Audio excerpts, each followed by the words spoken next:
trying to get everything just right. And yeah, she's absolutely fantastic. Thank you so much for being here, Christine Agaibi. So, thank you for having me. So just, I wrote down a little script. So if you'll give me a second, guys. Sure. So Christine Agaibi is an AAPA accredited pre-doctoral internship at Ohio Psychology, over 15 years of experience in the topics of resilience and positive psychology, religion, and spirituality. And also among that is women's issues and diversity, both in clinical and in counseling. She has a master's and doctorate, she has a master's and doctorate graduate training in counseling psychology in Ohio, and taught various undergraduate and graduate psychology courses at 4 universities in the States. She also has a ton more going on, but unfortunately, I don't have all night to go through it all. Check out her website, where it's very easy to contact her in case you guys want to reach out to her yourself. And also it lists all the various myriad of things that she's done. I've had a chance to go over their website, and it truly is staggering. Again, thank you so much for being here, Christine. Thank you for having me. All the way from East Coast, New Jersey, where it is a little bit warmer today, which is really nice. I'm going to share my screen. Hopefully it'll work. Hopefully everybody can see that. Yes. Okay. So I have to minimize everybody. So if you need to say something, I think just speak up, or we can keep the questions till the end. I have my website and my email address there if you need to reach me after the presentation. And today we're basically going to be talking about the pursuit of happiness from a spiritual and psychological perspective, and understanding the kind of fundamentals of positive psychology and resilience, which is really my area of interest and expertise, which is where I've done most of my work over the last 2 decades or so, and how this contributes to a meaningful and well life.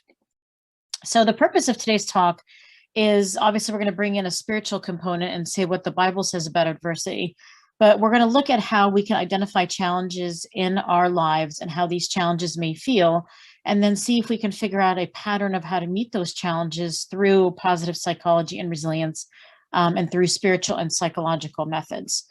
So many times, especially over the last year, a little over a year now that we've been dealing with this pandemic, but even before the pandemic and even from day to day, many times we may feel like this, like we're carrying the weight of the world on our shoulders, and we don't know where to start and how to fix things and how to deal with the problems that come at us.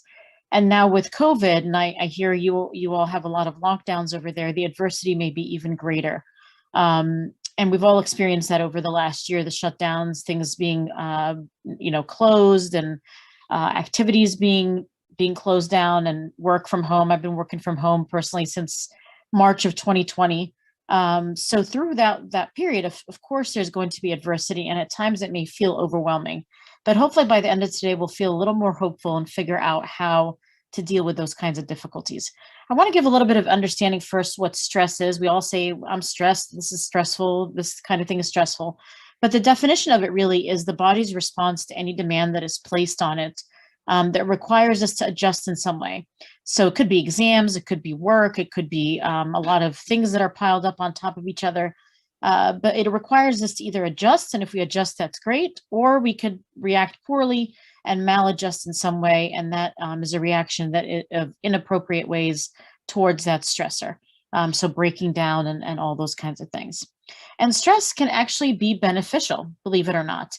So in the green and yellow zone there, stress can actually be beneficial. It can help motivate you or keep you focused. Think if you have a deadline for work or for school or for whatever you're doing, that'll get you motivated. The stress of that will get you motivated to get you to focus on getting that work done, getting the research done, getting the project done. And it's actually kind of a healthy kind of tension. But if it gets overwhelming, if that stress gets overwhelming, now you're facing that orange to red zone. Hopefully you're not getting all the way to red, but that's when you may feel burnout, like you don't want to do anything. The stress is too much. You're exhausted. You're panicked. You don't know what to do. And that can actually lead to disease. I'll talk more about that in a little bit. So you don't want to get into the red an orange zone. You want to stay in that yellow-green zone for stress to be beneficial. So stress comes from all kinds of things. Like I said, being overwhelmed with work, relationship issues, money issues, day-to-day things like traffic, all kinds of stuff can cause our stress levels to go up. And so again, it can come from an overworked schedule, too much schooling, running late all the time, financial issues, too many responsibilities, not enough free time, traffic, technology, relationship issues, not enough vacation time, being cooped up at home during COVID, a lot of causes for stress. And there's bodily signs of stress that we can figure out how we're stressed from these things, from bodily signs, from feeling signs, from behavioral signs, and from thinking signs. And here are some examples of those. I won't read all of them to you, but again, if you're feeling foggy, if your thoughts are racing, if your heart's racing, if your thinking is fuzzy, if you're sleeping too much or too little, if you're eating too much or too little, those are all signs that something could be stressful, something could be going wrong. And that distorts the messages in our mind. We may show people on the outside, like this picture here on the left, that we're doing great, everything is wonderful, but on the inside we're crumbling. Or we could distort messages to tell us that we're broken, that we're unwanted, that we're unimportant, that we're shameful. And so stress can create a lot of problems if we don't keep it in check. And also when people are stressed, they create a lot of stigma. And stigma prevents us from getting help and prevents us from reaching out to other people. So we want to minimize the stigma that we put on ourselves and on other people. The word stigma, I believe it comes from a Greek word, which means like the mark of disgrace associated with a quality of a person. So a person starts to believe that they truly are shameful or unworthy. Of course, that's not true, but the thoughts in our mind become really negative and instead of positive. So again, hopefully by the end of today, we'll figure out how to deal with those things. So again, stigma comes from a Greek word saying it's kind of like a stain on us.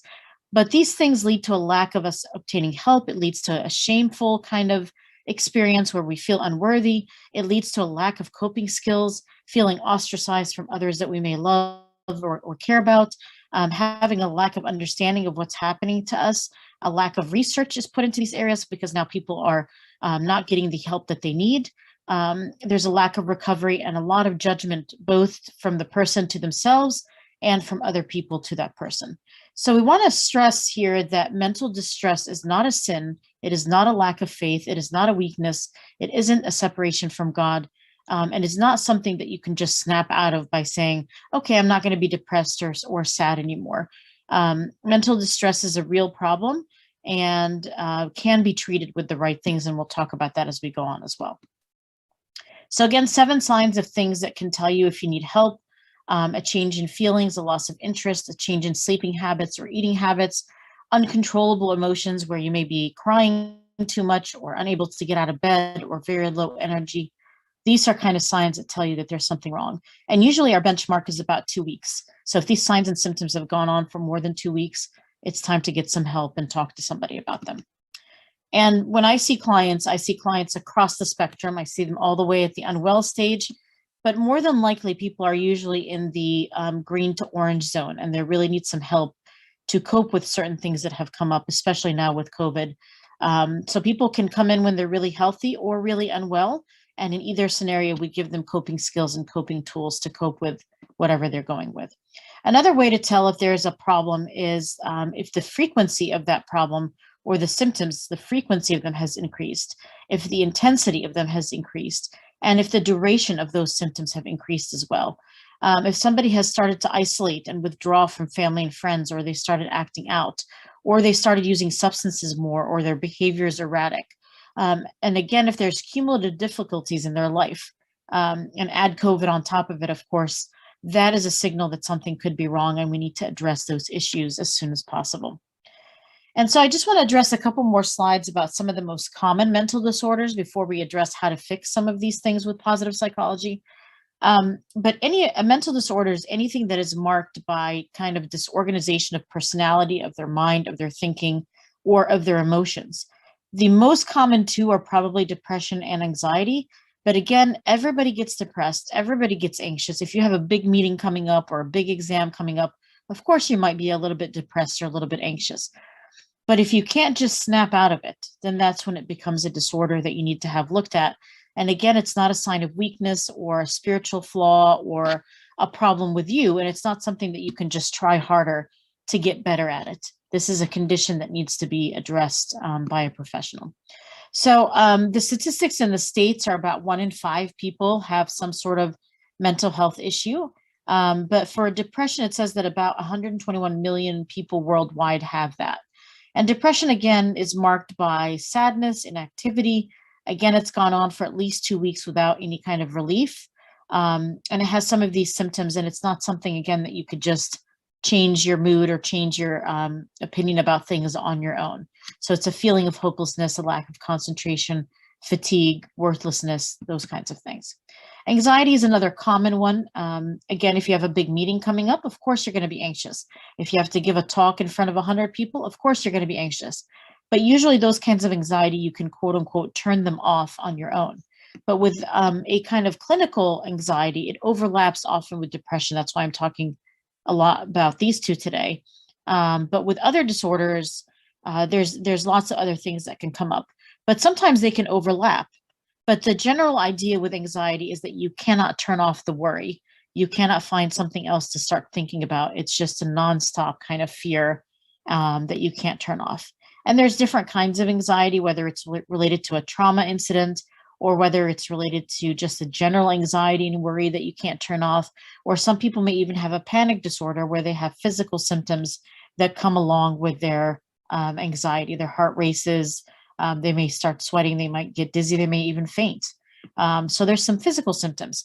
And the important reason to take care of this is all the way back in 1967, one of the first connections between health and mental health was made when a group of psychiatrists looked at 5,000 patients and examined some stressors that they had going on in their life and scored those stressors based on how stressful that event was. So the highest stressor is the death of a spouse. And all the way down to a change of a habit or a change of a life event or something like that. And they scored these individuals based on how many stressors they had had in the last year of their life. And they found that people that scored 300 or higher had at least one risk of a severe illness in a certain given time. So there's a strong connection between physical stressors and mental health.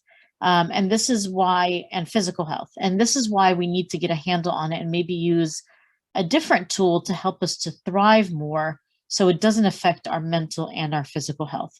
So even if somebody has less than 150 on this scale, they still found a slight risk of illness. So even a small amount of stress can create physical illness as well. So it's really important to rein in our stress and figure out healthy ways to deal with it.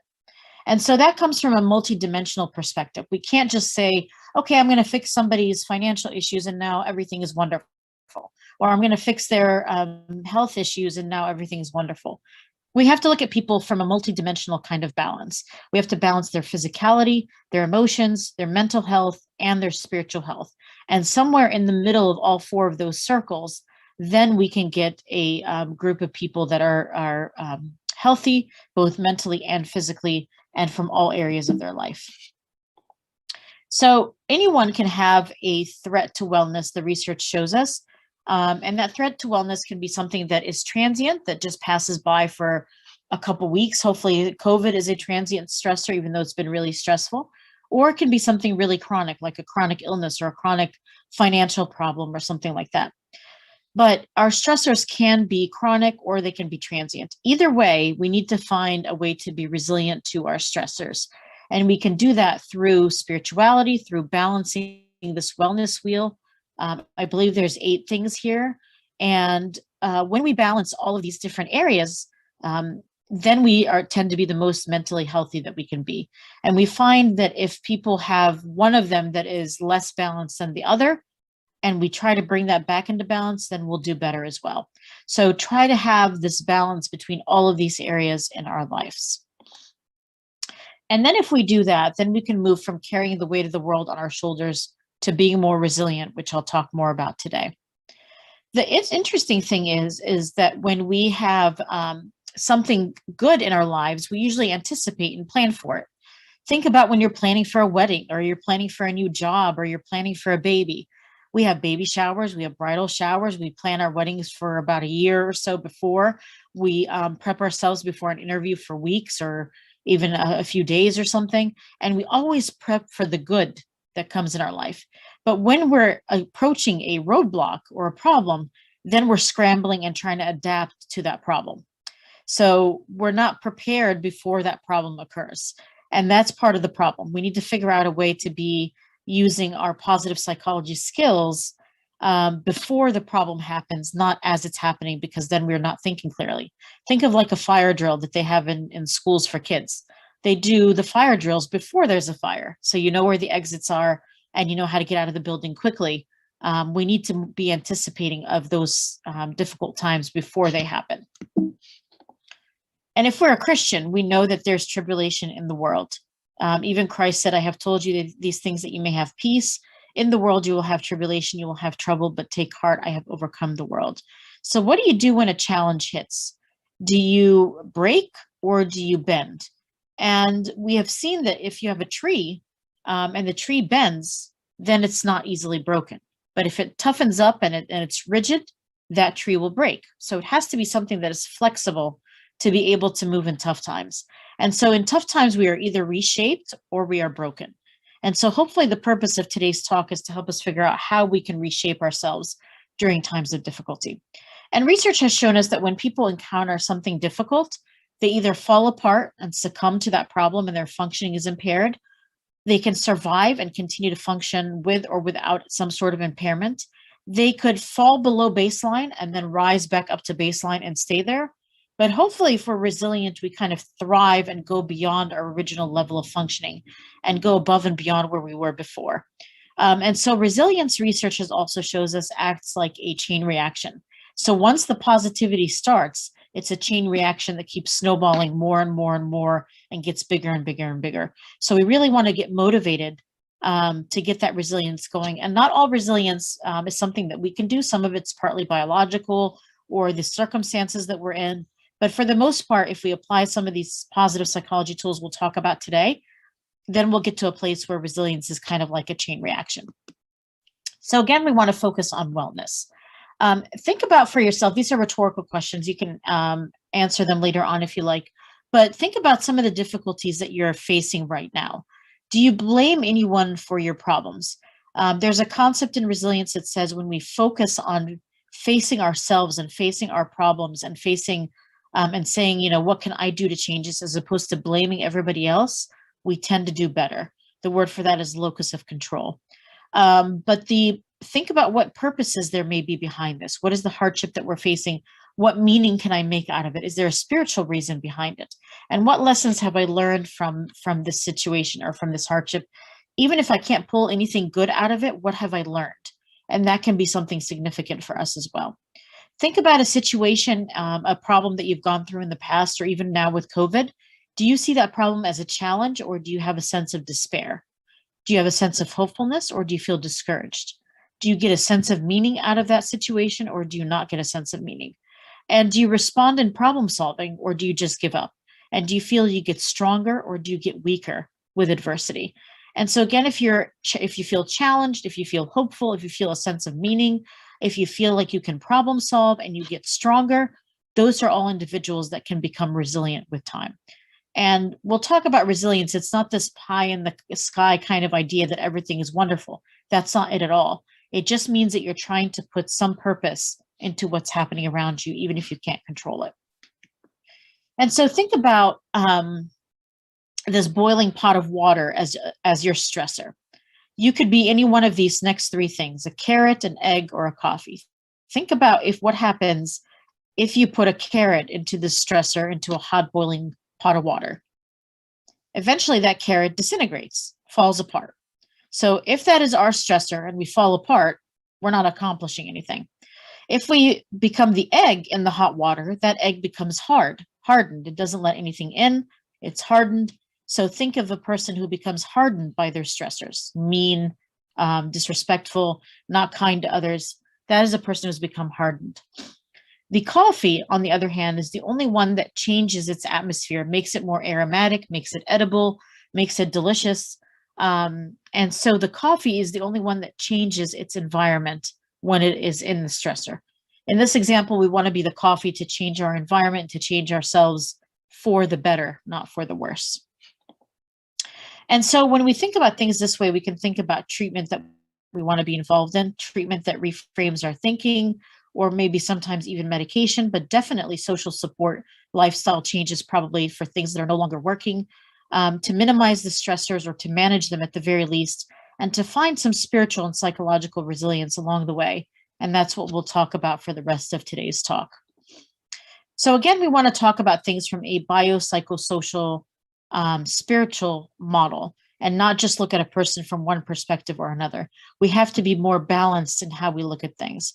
And the biopsychosocial model before 1977, when George Engel came up with this model, people only looked at diseases. So they only wanted to fix a disease. You come in with a disease, say diabetes or a heart disease, and they just looked at that and that was it. But George Engel he was a psychiatrist in Rochester, New York. And he wanted to depart away from that traditional model of understanding of just looking at one disease piece, and that was it. So you have diabetes, we only look at the pancreas, and that's it. Instead, he wanted to look at biological factors, social factors, psychological factors, to look at the whole person and how that relates to a disease. So maybe we fix the diabetes, but this person has a lot of stress at home that, again, as far back as 67, we saw that everything contributes to health. Stressors contribute to health. So he wanted to take those things into consideration. So this biopsychosocial model started to formulate, and he didn't want to look anymore at just the cellular or the molecular or the disease structures, but at every counterpart that related to a disease. And so it helps us to look holistically at the whole person, to see how we can make them self-aware, to overcome their difficulties, helps them to see their relationship to their own well-being, their life circumstances to their well-being, and look at them from a holistic, multidimensional, biological, psychological, and social perspective so that we can promote overall health. So again, we're looking at body, mind, and spirit, and this contributes to resilience. And as we've done more research, we've seen that religion and spirituality in particular provide all of these great things towards our resilience. At the very least, it gives us a motivation to endure during difficulty and gives us resilience. It gives us guidelines and something to strive for. And some research has shown that there's a negative correlation. So as one increases, the other decreases. So as religion and spirituality increases, things like suicide, substance abuse, risky behaviors, and depression decrease. And there's an increase with religion and spirituality and things like mental and physical health. So again, all of these things are connected, and we cannot think of positive psychology without thinking about holistically the person that we're looking at. I won't go too much detail into this slide, but this is just another way of showing that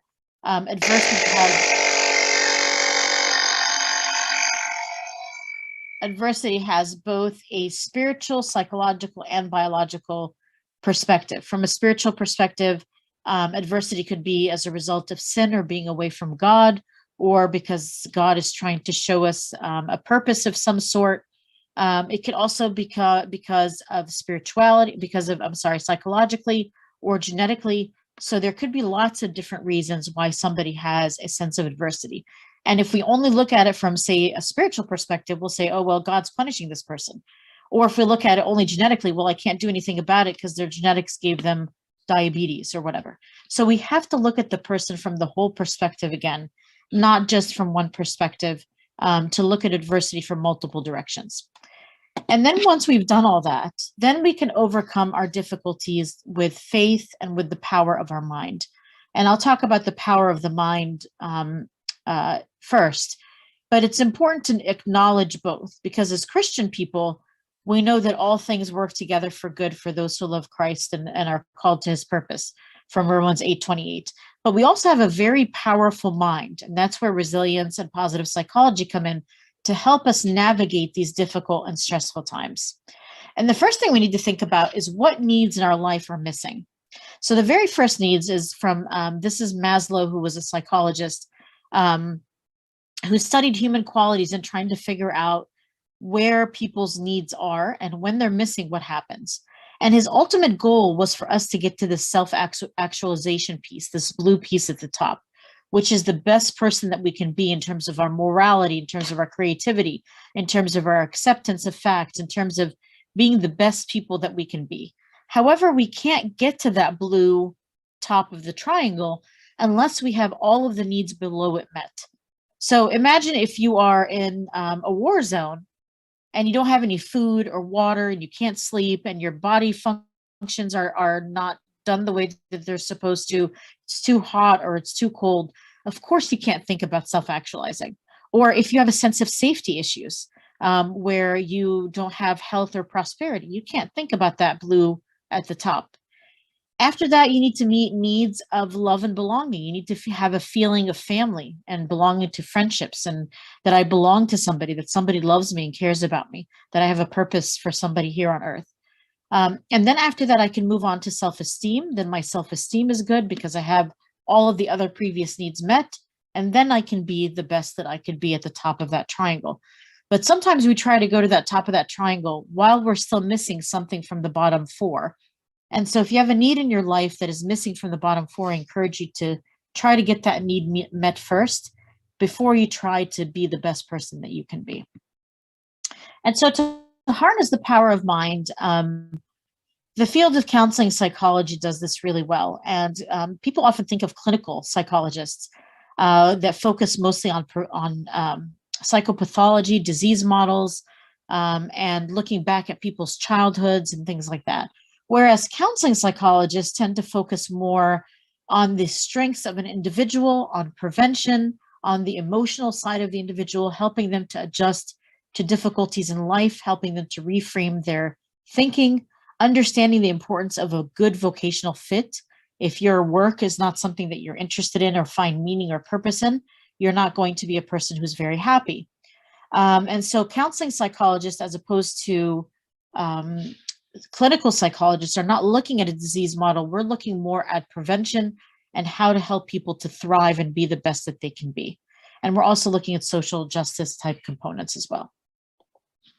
So positive psychology kind of branches out from there, and that helps us to deal with really focus on strengths that allow people to build a meaningful and purposeful life.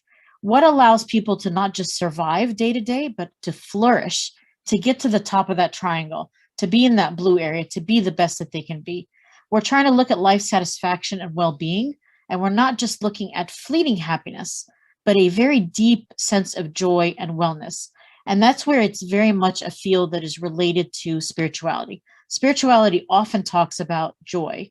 Our churches often talk about joy. It talks about it in the liturgies. It talks about it in the Bible.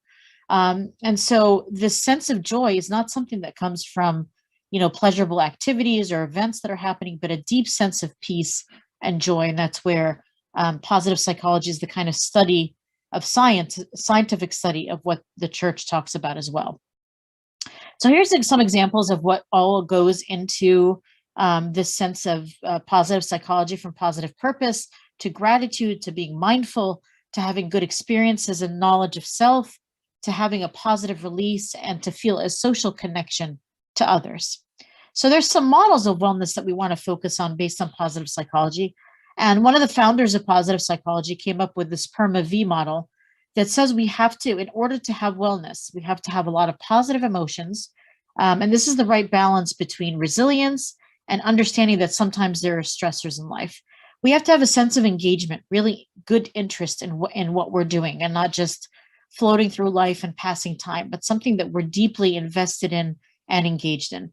We also have to have good, healthy relationships that help us to thrive, help us to grow, help us to see the best part of ourselves and to enhance those. We have to have a sense of purpose and meaning, and again, in what we're doing. We have to have a sense of achievement, that I accomplished something, whether it's family members, whether it's a job, whether it's a career, but I have to feel like I have a sense of purpose and a sense of achievement. And finally, vitality. This is the newer one. It used to be just PERMA. Now it's PERMA V. The research has shown us now we should add V to the end. But this is kind of the health aspect of it: eating well, sleeping enough, just feeling vibrant from a physical perspective as well. Another model of wellness is the SPIRE model. And the very first letter there is spiritual. Again, we have to have a spiritual connection to something in order to reach our greatest wellness. We also have to have good physicality, like we just said, eating well, sleeping well, exercising, good intellectual conversations, something that invigorates you mentally, basically. Relational, we just talked about that with PERMA. You have to have good relationships and good emotional health as well, cultivating positive emotions, powerful emotions. And research has shown that when people think positively, they expand their ability to think and to problem solve. So that sounds counterintuitive.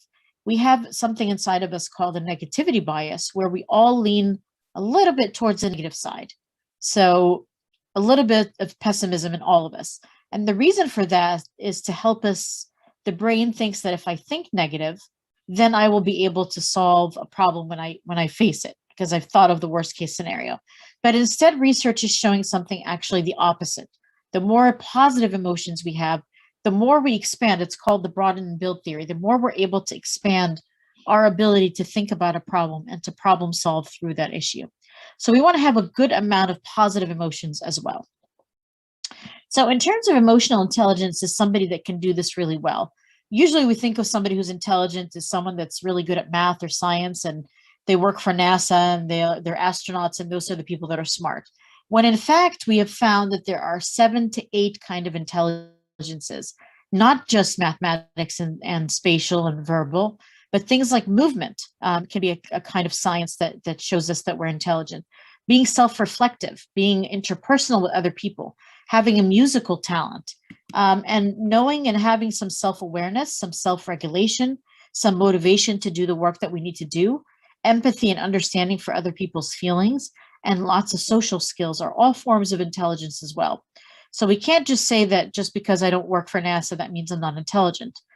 Research shows us there are multiple kinds of intelligences. Another part of positive psychology that we should focus on is engagement and flow. And there's research that shows that these lead to happiness as well. And again, that intense, deep joy, not just a fleeting happiness.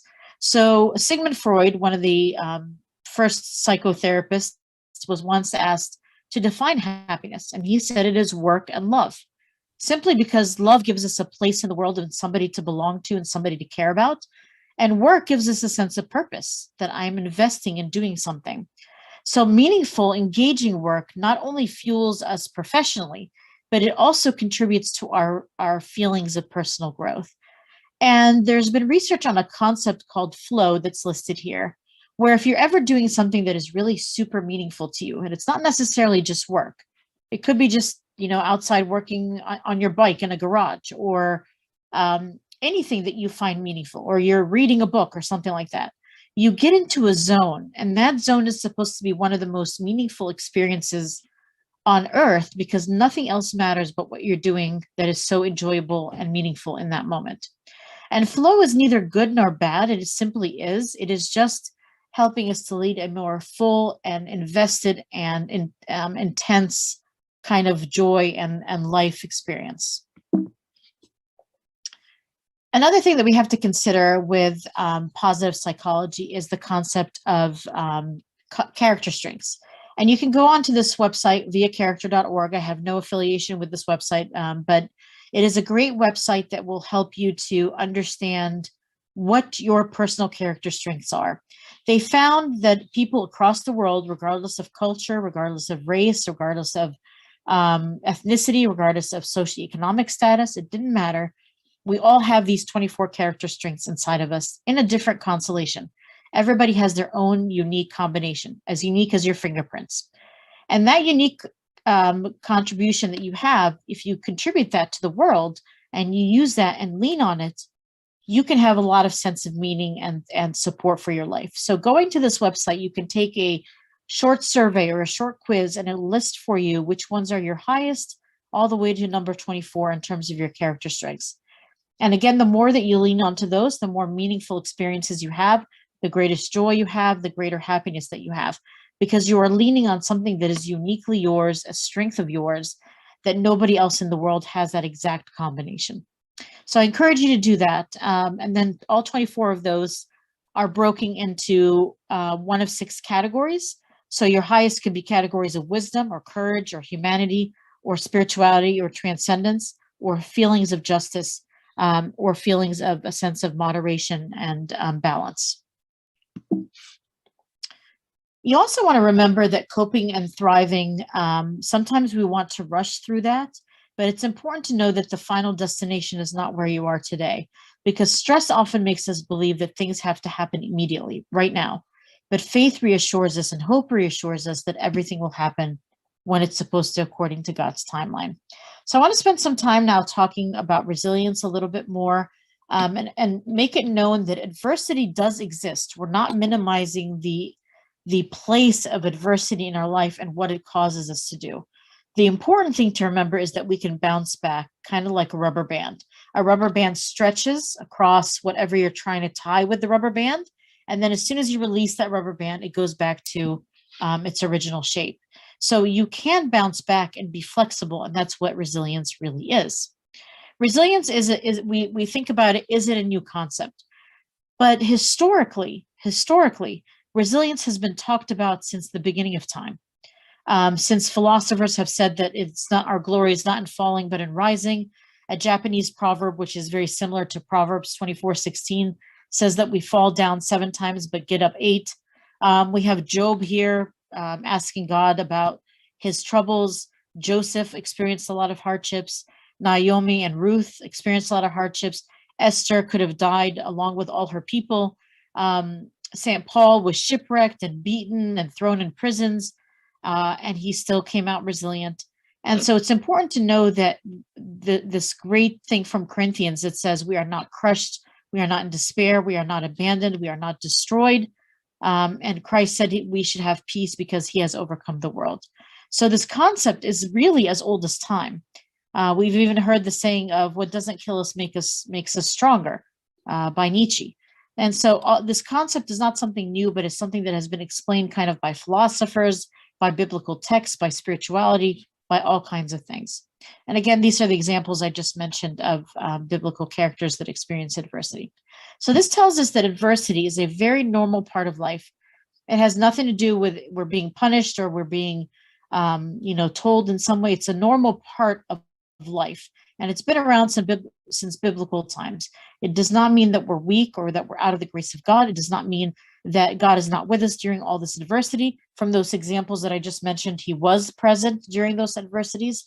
It just means that resilience can come in, and it doesn't mean that adversity has to break us. So resilience is basically like this flower. It's the ability to kind of bloom and thrive and be the best that you can be, even in the midst of something arid and has no nutrients and has no growth. You can still grow. Resilience is actually quite complex. And if we were to study this from a scientific perspective, it would look kind of like this. This is a model I published several years ago that discusses resilience. So it can be quite complex, but basically it's the ability for us to succeed successfully, even through challenging situations. And as I said a few minutes ago, it does not mean that we're ignoring the difficulty. It's not the absence of difficulty. It's the ability to have a conscious choice that we have this experience of full spectrum of human emotions, but it does not consume us. We can still thrive. It does not have to consume us. And we can say it is really difficult right now during COVID, but I get to spend more time with my family, or, but I get to read, some more books that I wanted to read, or I'm going through a tough time during this quarantine and I'm able to work around the house a little bit more and maybe fix some things up. So it's the ability to hold both things in our mind. That is what a resilient person can do. The American Psychological Association put together a task force many years ago that said that resilient people are able to make connections. They don't see every crisis as insurmountable. They can accept that change is part of living and that they should move towards goals decisively. They always look for opportunities of self-discovery. They can nurture a positive self-view about themselves. They can keep things in perspective and have a hopeful outlook and still take self-care into consideration. And that is what makes a person resilient. It isn't the absence of stress. It isn't the absence of difficulty. And research has also shown us that every person that has survived up until this point has gone through some sort of stressor. So some research has shown that if we look back at our own personal history, our own personal story, and reflect and deconstruct other times where we had difficult situations that were similar, or maybe not even similar, but had a traumatic component to them, then we can get to the root of what is distressing us, and we can pay attention to how we escaped out of that difficult time, out of that stressful time. And if we can look for a pattern in our own history of how we've overcome our vulnerabilities, maybe we can use that in our current situation. So maybe I turned to family, or maybe I turned to church and my faith more, or maybe I ate better, or maybe I slept more and that got me through the stressor, or maybe I planned better and that got me through the stressor. So then maybe I can use those same kind of tools to help me to cope with the current situation that I'm in. So again, you're deconstructing your own story. You're looking for corroborating evidence, maybe from family or friends, and you're using your own story to kind of inoculate yourself, if you will, towards this current stressor. And then you're tailor making and brainstorming different ways to get out of this problem that you're in right now. And by tailor making, I mean, it may not work for your brother or sister or your parent or your friend or your spouse, but it works for you because it is your personal story applied to this current situation. And so, again, if we can anticipate in some way and look to the past a little bit and look to the future with goals, we can come up with a solution for our current problem. Research also tells us that there are characteristics that we can enhance to prevent ourselves from falling away from resilience. If we enhance our self-esteem, we can increase our resilience because resilience tends to enhance self-esteem, but people with lower self-esteem tend to see situations as more stressful. Some people like to run and hide from a problem, like this guy that's putting his head in the sand. An ostrich does that too. If I put my head in the sand, then the problem will go away. It usually doesn't go away. It usually comes back with a vengeance and much bigger. So people that face the problem head on, as scary as it is and as uncomfortable as it is, those are the individuals that tend to be more resilient. Because the more that you face those problems, the greater ability that you have and competence and mastery over that difficulty, which gives you solutions to stressors and makes you more resilient. Also, if you have social support, like I said, that builds resilience as well. If you can't find social support, find a community group or something to engage in to increase your social support. Some people may tend to feel a sense of guilt and self-blame. We also want to increase resilience there and use the guilt as a lessons learned tool as opposed to wallowing in that guilt forever. I have clients sometimes that come in that will sit on guilt for year after year after year, and it really, really weighs them down. Whereas if we learn, what did I learn from this situation? Or how can I forgive myself and move on, kind of thing. Those are the things that will help us to be more resilient. And again, we have in our church a tool for that, confession, unburdening my sins, unburdening my problems, unburdening what's difficult with me. And then I can move on from it there and find some solutions. We also want to increase a reframing of the events. Is it really as bad as I think it is? I work with clients all day long to reframe things and to put things into, and to not to spin it positively and just, fluff it up a little bit, but to genuinely see, is this a problem where I'm catastrophizing, or can I reframe it and look at it a different way? And again, if I'm thinking with positive emotions, research has shown, which I talked about a minute ago, that the ability to think and to problem solve increases the minute we're able to think more positively, because we're able to shift our thinking from what is negative to what I'm grateful for, or what is good, or anything like that. Again, if we focus on our strengths rather than focus on our weaknesses, then we can get out of adversity, and research has shown that as well. If we identify ourselves as survivors rather than victims, that doesn't mean that you didn't go through something really traumatic or really difficult, but if I identify myself as a survivor, then I have a sense of mastery and control over that situation. If you can't do it by yourself, you're not alone. It's important to talk to someone about your feelings to help you to sort them out. If you can't think about what you're so overwhelmed with emotion, you don't know what you're thinking about in terms of your emotions, at least start with these emotions. These are the primary colors, if you will, of the emotional wheel. So you can either be happy, fearful, sad, or angry. And when you combine all of those emotions in some way, you get all of the other colors of the rainbow of emotions. And once people have mastered these, then we can move on to these kinds of emotions, where people start in the center of the wheel and then branch out. But even as young as little kids, 3 and 4-year-olds, I use that chart with them on the left, and they can point out faces of what they feel and they can help themselves figure out what emotions they're feeling.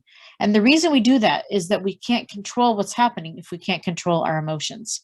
Somebody that you can talk to is supposed to be warm and genuine and can step in your shoes and understand what you're feeling, is someone who's consistent, not here today and gone tomorrow, and someone who's really patient with you and patient with the problem that you're facing. And so that's why therapists and psychologists are really good at doing those things, because they have these characteristics and the training to do that. But even if you're talking to a friend, these are the characteristics that they should have to help you to improve and to feel better. We also want to put things in perspective, that God is in control. We have to see things through God's lens, that he loves us and has a purpose for us, that he knows every pain, that he's molding us even through the pain. So sometimes we need to surrender and let go and let God. And that is the benefit of being a Christian, on top of knowing these science-based principles. And of course, we have to be patient. Sometimes we want things now, but it doesn't work that way always. Sometimes we just need to let things unfold and work themselves out, and not overly stress about them happening immediately. Back to this God is in control. We know that the same God that controls the planets is the same God that controls something as small as a hummingbird. Remember the gospel verses that tell us that the very hairs of our heads are numbered. So we have to be patient and persevere and let God handle it. Again, stop the negative thoughts, because our thoughts are so powerful. And you would never think that your negative thoughts are affecting things, but they really are. And research supports that notion that the more positive thoughts that we have, the more we'll be able to problem solve. We also want to practice gratitude. There's a lot of research on gratitude that shows that when we're thankful for even a few things during the day, we shift our thinking from what is negative into what is positive. It's a kind of a purposeful turning your car towards the direction of positivity and gratitude. And interestingly enough, our church uses the Thanksgiving prayer in every event, whether it's a funeral, a wedding, a baptism, it doesn't matter. And so the church has this perspective of we can be gracious and have gratitude in every circumstance, in all things, even things that are difficult. And science now supports that as well. Research has also shown that people that help others tend to do better. It's actually an endorphin boost and an emotional boost when we help other people. And it can go from something as small as holding the door open for them to helping out at a charity or at a soup kitchen or something like that. Those activities have shown with research that they lower the stress hormones of cortisol and increase the good hormones of things like dopamine and serotonin, and give us a boost to make us feel better as well. So we're helping others and helping ourselves in the process. Again, apply your own story of resilience from your own past. Here are some positive emotions that you can focus on if you're wondering what are some of the positive emotions. Again, gratitude, joy.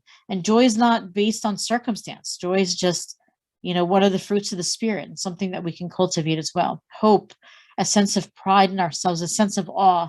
A sense of awe can come from nature. I heard a couple people at the beginning talk about taking walks or taking a bike ride. And those things are really good for positive emotions as well, because you can look at nature and be in awe of those things, and it can increase resilience that way.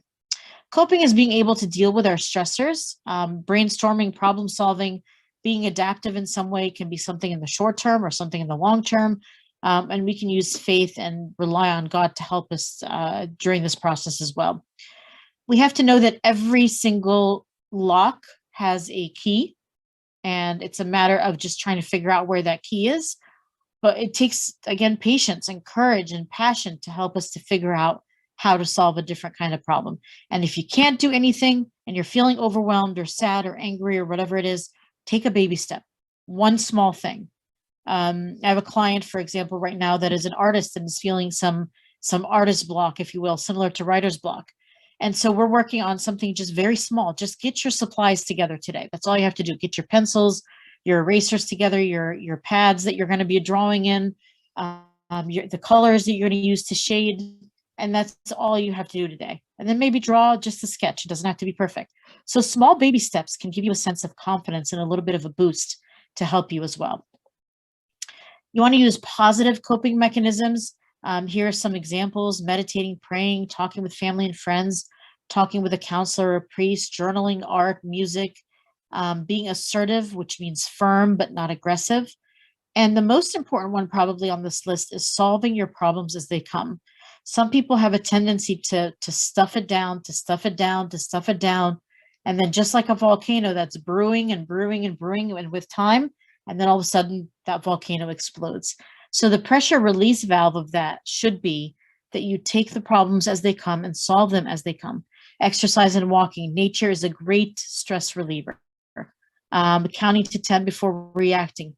Learning the simple assertive thing of saying no. If you're overwhelmed, it's okay to say no. Don't be rude about it, but you can say no and say it in a polite and assertive way, and say, I just don't have the time right now, or I can't do it right now, because your self-care is really important. And it's a very important part of our self-care and our positive psychology. Some negative defense mechanisms are not being able to control our emotions, having poor self-esteem, running and hiding, again, like this guy who puts his head in the sand, withdrawing away from other people and not getting help, and then doing these negative defense mechanisms like displacing our anger on other people or having a projection of our emotions onto somebody else. I'm not angry, you're the one who's angry. Or I'm angry about this situation, so I'm going to say that everybody else has the problem, not me. Or being in denial, or rationalizing something rather than facing it and dealing with it. And so using these negative coping mechanisms is just kicking the can down the road, as they say. You're going to encounter that problem again, and it's going to be bigger and uglier than it was before. So it's better to just deal with it with positive psychology and positive coping mechanisms than to let it sit and fester. So again, to summarize kind of all of this, again, we want to express gratitude. Research shows that even listing 3 big or small things throughout the day that you're grateful for can really boost your mood and can shift your thinking away from what is negative towards what is positive. Savoring is a great thing. I think more of us should do this. We're always, maybe not necessarily during COVID, but even before COVID, people were always rushing through everything, rushing through their morning breakfast, rushing through their coffee, rushing through conversations, always rushing, running.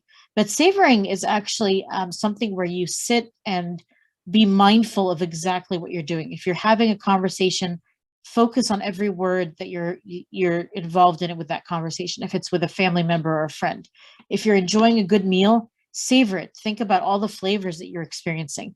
Find good experiences in every day and sit and focus on them really intently. And again, research with this shows that when we do that, we kind of bank in our mind these positive experiences and withdraw from them during times of negativity or times of difficulty. So savoring is really important. We need to do that more often. Stop and smell the roses, as they say. Positive emotions, again, are really important to build our mood and to help us to problem solve more clearly, examine your story of resilience, and also be altruistic to others. From a spiritual perspective, we want to focus on determining our goals, focus on what's not working and either fix it or remove it. Don't be complacent. That's where you just sit and do nothing. And that's when kind of problems start to creep in. We want to be action oriented. That doesn't mean, I'm not saying don't rest. Of course we need to rest. I'm saying we need to be action oriented, because when people are complacent, they have no goals and they tend to get depressed. So of course, take time to rest, take time to vacation, but be action oriented in your everyday life as well. Be balanced. Don't let one area dominate over another, like not let work dominate over spirituality or over family. Be balanced in all areas. Accept a situation as a challenge. Know that it will pass eventually. You know, Pope Shenouda used to say that the problem is temporary, and that God is present, and that all things work for good, right? So we have to accept that challenge is sometimes part of life, but that it's temporary and it will go away and something else will replace it. Sometimes we need to let go and let God figure out how to solve this.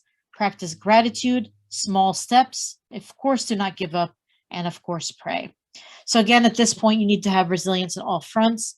Those 4 circles, again, that we talked about initially: physically, mentally, emotionally, and spiritually. I really want to talk briefly about grit and perseverance. Grit is, you can break down the word grit into guts, resilience, initiative, and tenacity.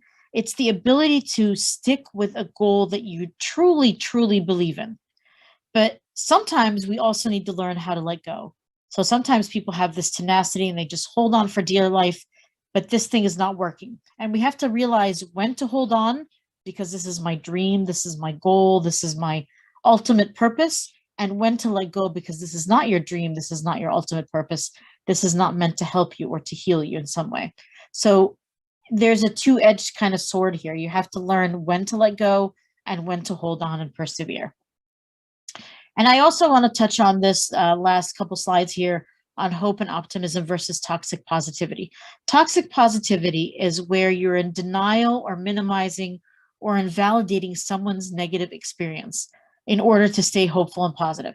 So if somebody's going through a really, really, really rough time, they have a family member in the hospital who's really ill, and you say, oh, it's okay, you know, God will heal them. And you're completely ignored the stress that they're going through, or somebody lost their job and now they're really struggling to make ends meet. And you're saying, oh, it's okay, you'll find another job. You've completely minimized their experience and their difficulty. And there's a verse in the Bible that kind of talks about this, where you say to someone, go eat and drink and be covered, and you're not helping them to find housing or shelter or food. And that's kind of the toxic positivity, because the Bible tells us to work as well to help others. Whereas hope and optimism is a little bit different. They're kind of, again, two sides of the same coin, where hope and optimism is very goal directed. You're clearly thinking, you have a way to get to your goal. You've developed a specific strategy and you're working towards that strategy. So hope lets me see what's not here yet, but because I kind of have a plan to get there and a plan that enhances my well-being over time. It's a motivational factor. So I know the Bible talks about the substance of things not seen yet through Hebrews 11:1. But it's a goal that I may have, and I'm hoping for it, and I'm working towards it, but it's not here yet, as opposed to someone who's going through a problem and I'm completely minimizing it and just saying, oh, all will be well. Okay, so that's the difference there. And as I come to conclusion here, I absolutely love this painting by a Belgian artist from Belgium. And I really love this painting because it kind of encapsulates all of what we thought about today. That a person is looking at an egg and is hopeful and drawing a full functioning flying bird, not just a sitting bird, but a bird at its full potential. And he can see all of that just by staring at this egg. So this is really what positive psychology is. It isn't that I want the egg to move faster. It isn't that I want the egg to hatch and the bird to fly right now. It's that we have kind of a hope for the future. And we can do that by working towards it, by looking at our thoughts, by looking at our words, by looking at our actions, our habits, because all of that together become our character. And so that's what's really important about this painting. It kind of sums up everything, that somebody can be resilient and looking at a full functioning bird just by looking at an egg. And if somebody is broken, it doesn't mean that you're broken. It just means that's where, again, to kind of reframe it, we're not minimizing the brokenness, we're not minimizing the pain, but think of it as that's the place that light can enter. And it's a place where you can start to shift perspective, to start over again, to begin anew. And that's what's really important. You're not just broken, but those are experiences that you've kind of learned from, you grew from, and that's what we'll use to move forward. And this is a very nice artistic thing that they do in Japan, where they take pottery that's been broken and they don't throw it away. And they don't say, this is broken, it's done, it's useless. They actually fix it with gold. They glue the pieces back together with gold so that the person is stronger and more beautiful in the broken parts than they were before. So I often have this picture in my office to show people that just because you're quote unquote broken, it just means that this is the light where the light can enter and that you can be even more beautiful in the broken spots and even stronger than you were before. And finally, we have to remember that we're not alone. When people are in distress, they often feel like they're alone. They want to separate from people, but we are not alone. Alone, you are just one drop. If you combine with other people, you become an ocean. So you're not alone. Make connections, solve problems together, get therapy, talk to your priest, talk to servants around you that you know, but don't do it alone. We're all in this together. And these resources are in the US, but you probably have some similar things in Canada where you are. The one that I talked about before about figuring out your character strength is on here as well via characterstrength.org. The American Psychological Association and the APA Help Center have a lot of great articles that you can read about a lot of different topics related to mental health. And then there's some COVID resources there. All these resources are again here at my website or at my email. So feel free to reach out. There's also a phone number there if you'd rather talk in person. Thank you so very much for having me. Thank you so much, Christine. I loved the presentation. It was so rich. I was just typing in away with so many different notes. We do have a lot of questions coming in. Sure.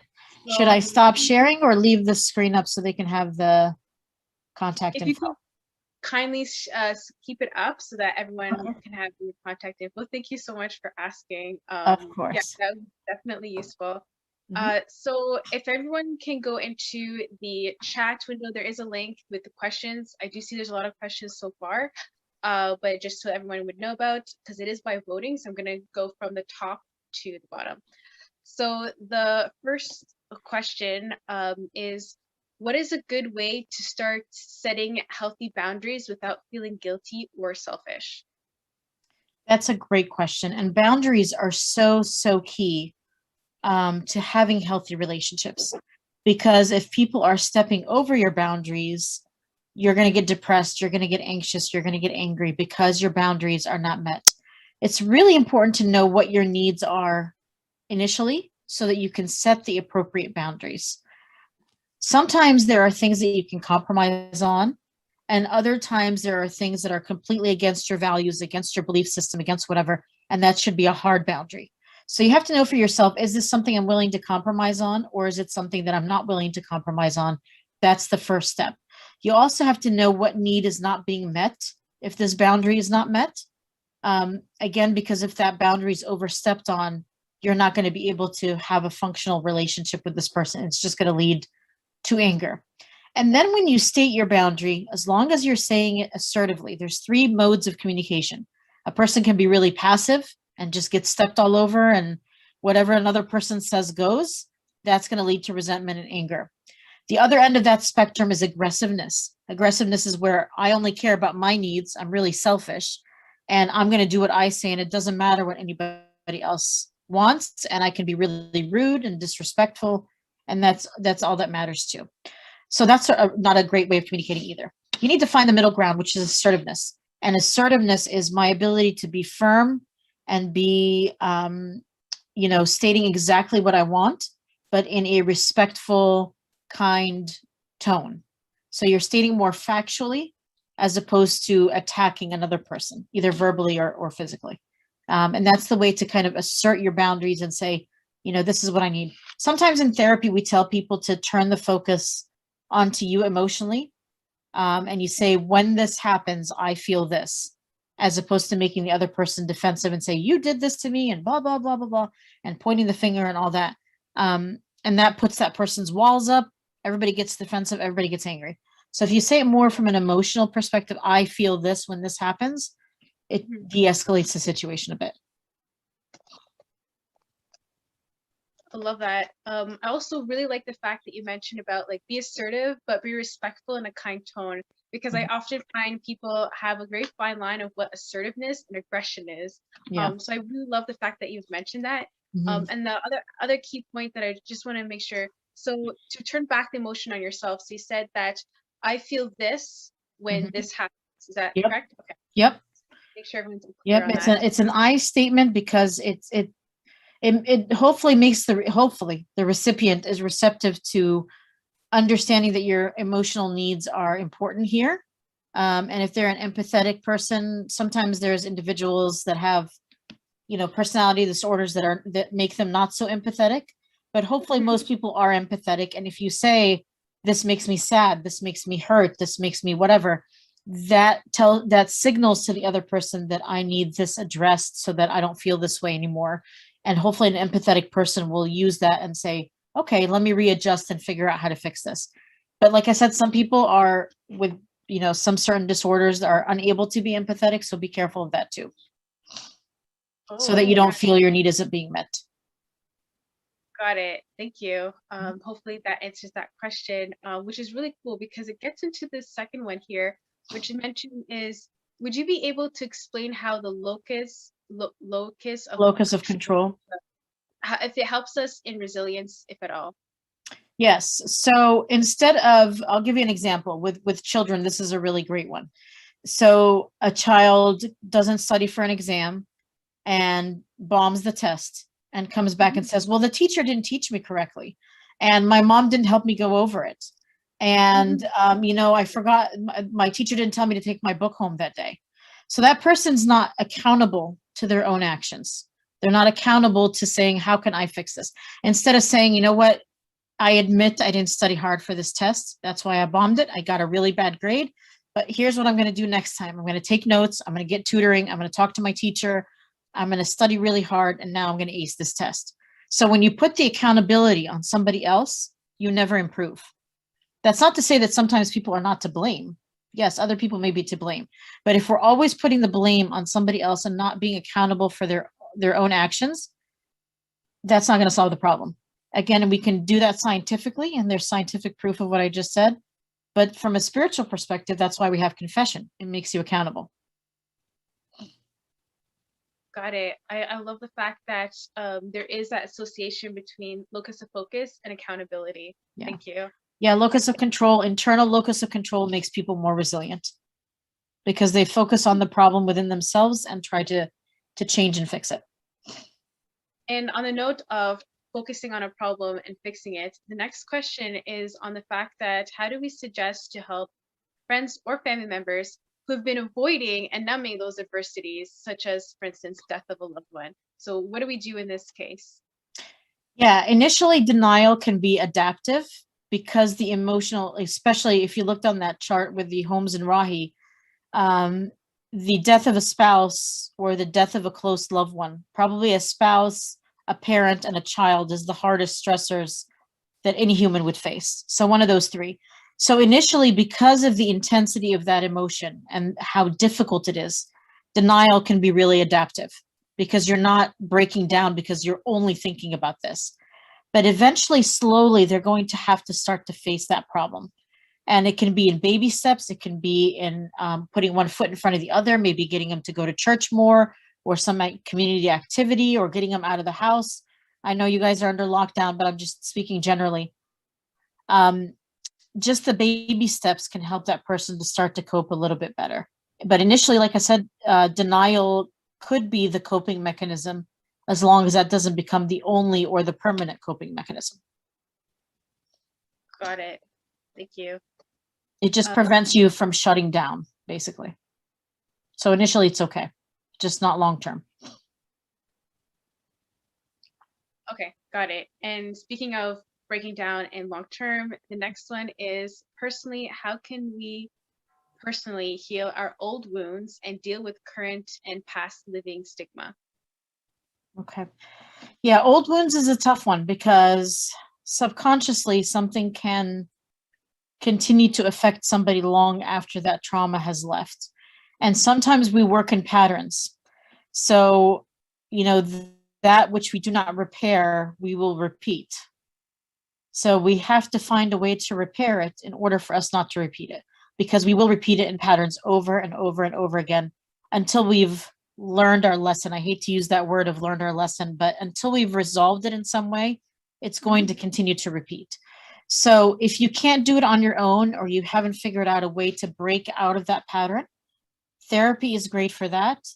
Maybe initially even talking to your priest or your servant or whatever to help you with that. But it is really important to start to break patterns. Not everything that people say to you is correct, because you could just be in a toxic environment and all the people are saying the same thing. So you kind of have to decipher, is it a toxic environment and everybody's saying the same thing because they're toxic, or they all love me and they're saying the same thing because they want this particular thing to change? So it's important to figure out what the patterns is and figure out a way to get off of the merry-go-round. And whether that's asking for help to do so, or breaking a habit, or changing a pattern of thought, but somehow you have to get off the merry-go-round. And by merry-go-round, I mean, like I said, people will continue in patterns until they've resolved those patterns. Got it. And just a step further for this question, if stigma is specifically on a social context, something happened and it's on a social context, how do we become more resilient in that perspective? I remember one of your slides saying that socializing helps with resilience. If there's a stigma in that community or in that situation, what do we do at this point? So we have different interests. We're not just in one bubble. So if that bubble is not working, find another bubble to get engaged in, to talk with, to speak about those kinds of things. We're not just glued to one entity permanently, you know? And so if that bubble is no longer working or stigmatizing against you in some way, whatever that way is, find another social group that will help you to, you know, they will accept you. Not every single group has to accept you. But just keep trying until you find a group that will accept you. Got it. And not give up. And just know that you have, again, strengths. Lean on your strengths. We all have them. Those 24 are in each and every one of us. So at the very least, start there and use those to create a new social group. Oh, I like that. I like how you mentioned where we can use the character strengths and actually see what understanding ourselves would help us like find the social group. Exactly. That's amazing. Yeah. The other question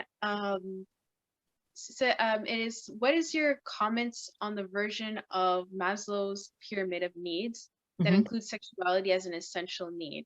So I think it was back to that diagram that you had. Yes, sexuality is definitely a need. It's on there. I think it may have been blocked in the initial slide, but sexuality definitely is one of the needs as well. It's on the very bottom rung, along with you know, food, shelter, and water.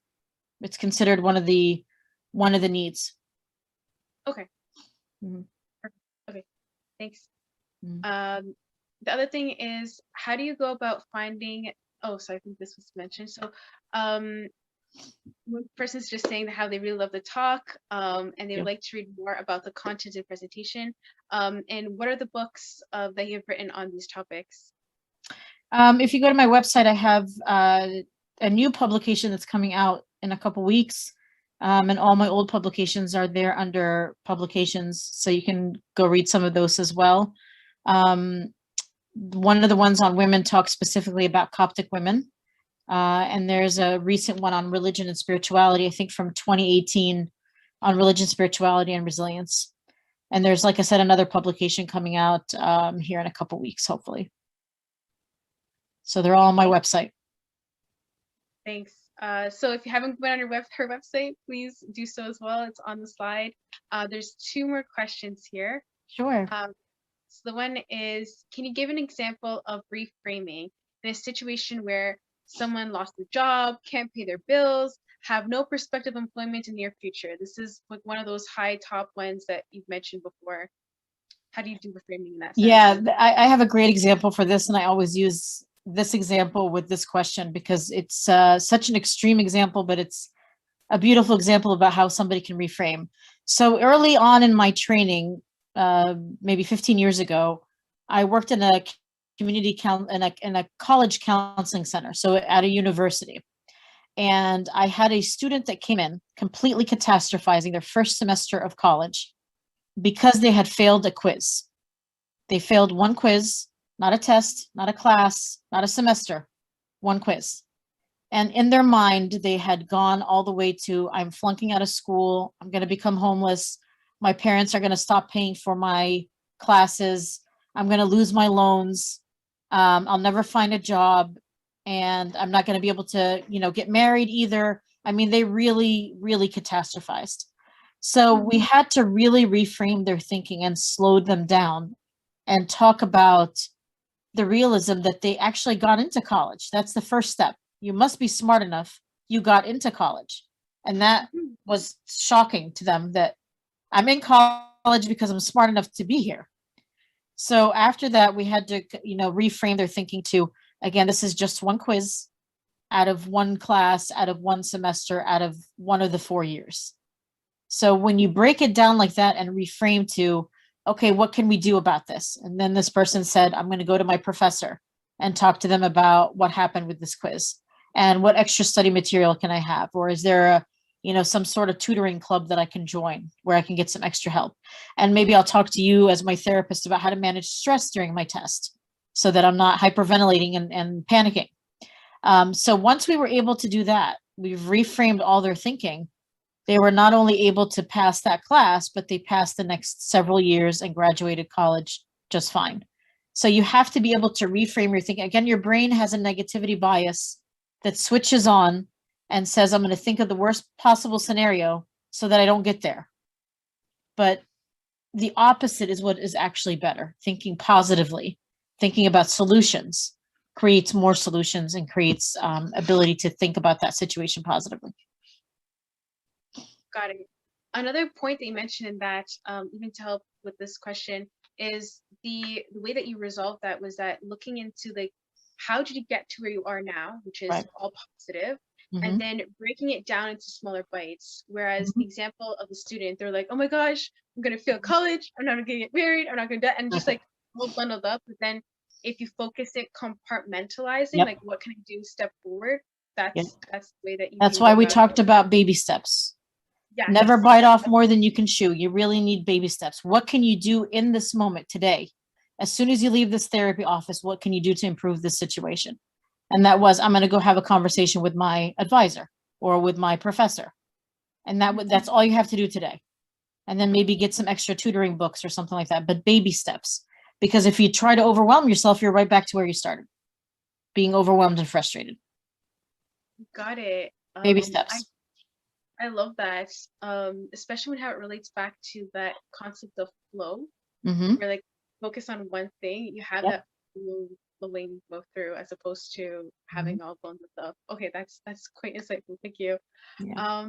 And the last question that we have is, how does one go about finding out the best methods of coping outside of just trying them all? So I guess this person is just stuck here. What's the first thing that you do in those like baby steps? You have to find what's meaningful to you, and what's meaningful to you is not what's meaningful to me. So what's meaningful to me as a coping mechanism, I said that right at the beginning of this call, is I didn't get out for my 10-minute walk today. In the spring, I walk a lot more. Even in the winter, when it's a snowstorm outside, I still try to get outside for 10 minutes. So for me, walking and being in nature is my way of coping. For you, it may be listening to music, or maybe journaling, or maybe artwork. I'm not an artist. I can barely draw a stick figure. So that's not going to calm me down. Okay. But walking will, journaling will. But what works for me is not necessarily what's going to work for you. So you have to find what is good for you. But, I have some clients that will draw and draw and draw and get into flow and bring in pictures and talk about the pictures that they drew in the sketches. And that's their relaxation. So whatever works for you, do that. Personally, for me, I'm a writer and I walk or bike. That's quite amazing. And especially when you mentioned like, hey, you have things that are like outlets, like walking or writing. Yep. Myself, it's biking. So Yep. I think that even then, just having an activity that you can draw yourself into Mhm. is also a really good coping mechanism. Yep. So forth. There is that one question that we have online, but it was answered at the beginning. It was like, what's a good way to start setting healthy boundaries without feeling guilty or selfish? Mhm. That was answered. So if you like, you can check out the recording as well. And before we kind of wrap it up, just wanted to thank you so much again, Christine. Of course. This is like super insightful, super rich content here. And please, everyone, to check her out on her website. That's where all her books, her articles, blogs is all located there. And we're very hyped up for next week. We're going to continue the series of Crew and our pursuit to happiness. And next week is going to be the positive evening with Agora and our speakers from the Agora Ministries. And we're going to be going through that and having that type of positive mindset next week. So please join us then. And I guess we'll just conclude it into prayer. And if Amir, if you would like to pray for us, and we'll conclude it from there then. Sure, yeah. Thank you. In the name of the Father, the Son, the Holy Spirit, one God, amen. Thank you, Heavenly Father, for this wonderful evening. Thank you, God, for this wonderful fellowship. We thank you, God, so much for Christine speaking to us and teaching about our pursuit of happiness, but also with a spiritual focus on it. And we thank you, God. We just want to remember that you are in the center of all things. Without you, we can't achieve anything. So help us always, God, to work on our relationship with you, spend time with you and meditate. And we know that you are with us through every single difficult time. And we pray for everyone here today with their heads bowed. We pray for everyone who is unable to attend at Crew. And we ask, God, that you hear us pray together. Our Father, who art in heaven, hallowed be thy name. Thy kingdom come, thy will be done on earth as it is in heaven. Give us this day our daily bread, and forgive us our trespasses, as we forgive those who trespass against us. Lead us not into temptation, but deliver us from the evil one. In Christ Jesus our Lord. For thine is the kingdom, the power,